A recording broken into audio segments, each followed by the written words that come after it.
संविधान, ये भारतीय संविधान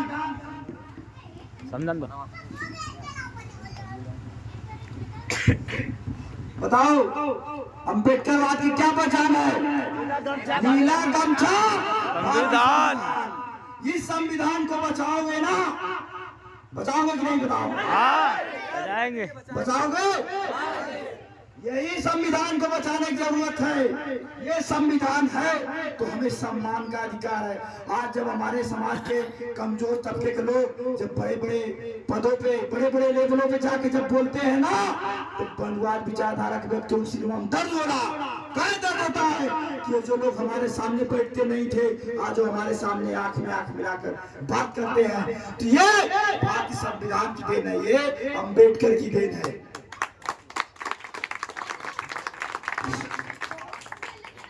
और ये जान लीजिए, ये जो कलम की ताकत है ना, ये कलम की ताकत से आप अपने भविष्य का बना सकते हैं, अपने भविष्य को बना सकते हैं, यही कलम की ताकत है।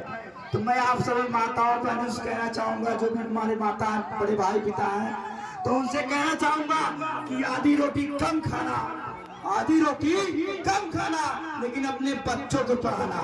ये जब अपने बच्चों को पढ़ाओगे तो IPS विषय होगा, कलेक्टर इंजीनियर निकलेंगे, लेकिन जब आप उनको पढ़ाओगे नहीं ना तो मजदूर निकलेंगे।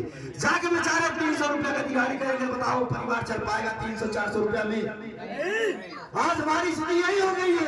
आज हमारे समाज के जो नौजवान साथी है ना, पढ़ने का काम नहीं करते। आज इसी वजह से दिल्ली बम्बई कंपनी फैक्ट्रियों में जा जाके 12-12 घंटा काम करते हैं, छोटा छोटा घंटा काम करते हैं, उनको 12,000 रुपया मिलता है। बताओ 12,000 रुपये से आप मकान बनाओगे क्या? 12,000 रुपये से आप परिवार चला पाओगे क्या? 12,000 रुपये बच्चों को पढ़ा पाओगे क्या? नहीं पढ़ा पाओगे। तो आपको बताइए, आप, मैं कह रहा हूँ कुछ दिन के लिए आपका कष्ट होगा, कुछ दिन के लिए आपको परिश्रम करना पड़ेगा, लेकिन जब आपके पास ताकत आएगी तो आप अपनी स्थिति बदल सकते हैं, अपने समाज की स्थिति बदल सकते हैं। ये ताकत अम्बेडकर ने दिया है, ये ताकत पूरे कांसीराम, ये ताकत गुरु रविदास जी ने कहा था कि ये ताकत है कि आप ये ताकत जो कलम की ताकत है ना, उससे अपने भविष्य, अपने जीवन को सुधार सकते हैं, अपने जीवन को बदल सकते हैं। बताओ अपने बच्चों को पढ़ाओगे कि नहीं? बताओ आधी रोटी कम खाओगे, पढ़ाओगे नहीं? बताओ पढ़ाओगे? पढ़ाओगे ना? पीछे बड़े भाई बोल नहीं रहे सब। पढ़ाओगे कि नहीं अपने बच्चों को? आधी रोटी कम खाना, लेकिन अपने बच्चों को पढ़ाना, यही शिक्षा एक रास्ता है जो अपने परिवार को आप उनकी स्थिति बदल सकते हैं। समाज की लड़ाई लड़ना यह बहुत बड़ी बात है, लेकिन आप पहले शिक्षा ग्रहण करिए। जब आपके पास शिक्षा रहेगी तो आप अपने अधिकारों को छीन के ले लेंगे, अपने अधिकारों के लिए लड़ के लड़ेंगे। लेकिन जब आपके पास शिक्षा नहीं रहेगी ना तो आप मारे जाओगे। आज वही आज इस देश में हो रहा है। हम लोग ज्यादा के जगह कहते हैं ना, बाबा साहब ने 3 मूल मंत्र दिया था, शिक्षित बनो, संगठित बनो, संघर्ष करो। लेकिन बताओ, आज तो हमारे लोग शिक्षित तो हो गए हैं कहीं न कहीं, लेकिन आज हमारे लोग संगठित का मतलब आज तक नहीं समझ पाए।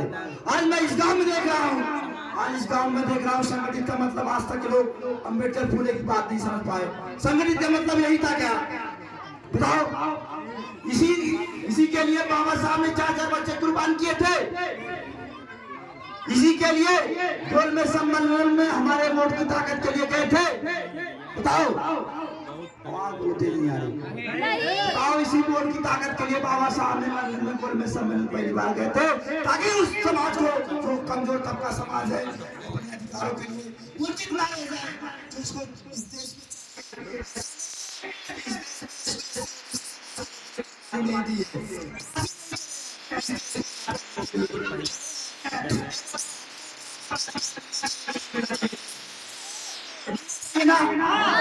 तो ये बताओ, बराबर का अधिकार कैसे मिलेगा?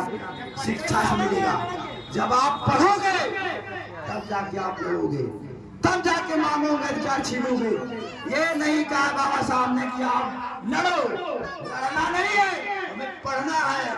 जब हम पढ़ेंगे तब जाके हमारे पास जानकारी होगी, तब जाके सही दिशा में हम लोग लड़ाई लड़ने का काम करेंगे, तब जाके हमें कामयाबी मिलेगी, तब जाके समाज में हम आगे जाएंगे। ये चीज हमें सीखना है। ये चीज जब हमारे अंदर जज्बा आ जाएगा, जब हम अपने लोगों के साथ खड़ा होना सीख जाएंगे, अपने लोगों का साथ देना सीख जाएंगे, तो समाज क्या बड़ी बड़ी